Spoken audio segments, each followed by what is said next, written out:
ഒക്കെ നല്ല മണം നമ്മുടെ നല്ലോണം വരുന്നുണ്ട്. അപ്പോൾ അതിനകത്ത് 2 മുളക്, വറ്റൽമുളക്, 2 വറ്റൽമുളക്, പിന്നെ നമുക്ക് ശകല കടുവും കിട്ടും.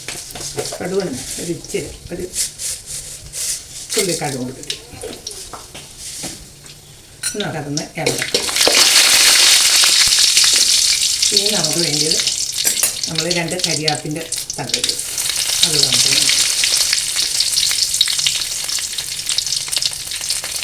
നമ്മുടെ ചേമ്പിനകത്ത് ഉപ്പും കഞ്ഞിവെള്ളവും കൂടെ ഒഴിച്ച് വെച്ചപ്പോൾ അതിൻ്റെ കറയൊക്കെ ഉണ്ടാവും. അത് നമുക്ക് ഇനി അഥവാ കൈക്ക് ഈ ചൊറിയോ വല്ലതും ചെയ്താൽ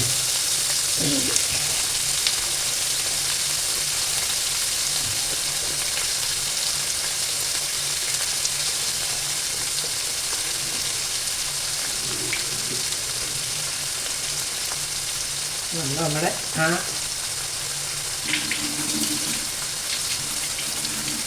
നമ്മളതെല്ലാം പിഴിഞ്ഞ് നമ്മൾ പിന്നെടുക്കും. എടുത്തിട്ട് ഇനി നമുക്ക് ഇതൊന്ന് ഉപ്പും ചേർത്തൊരു ശകലം മുളക് പൊടിയും ചേർക്കും. ഒന്ന് ഇളക്കിയിട്ട്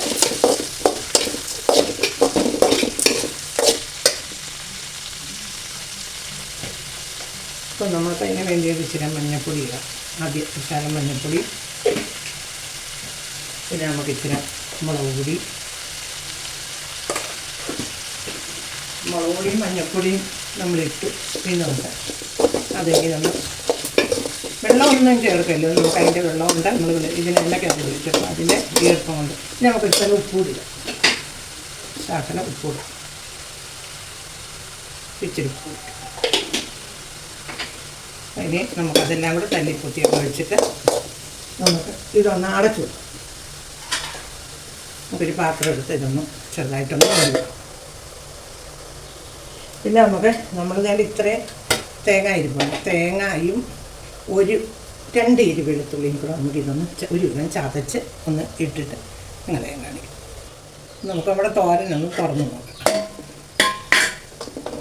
നമ്മുടെ തോരനെല്ലാം നല്ല റെഡിയായിട്ടേക്ക്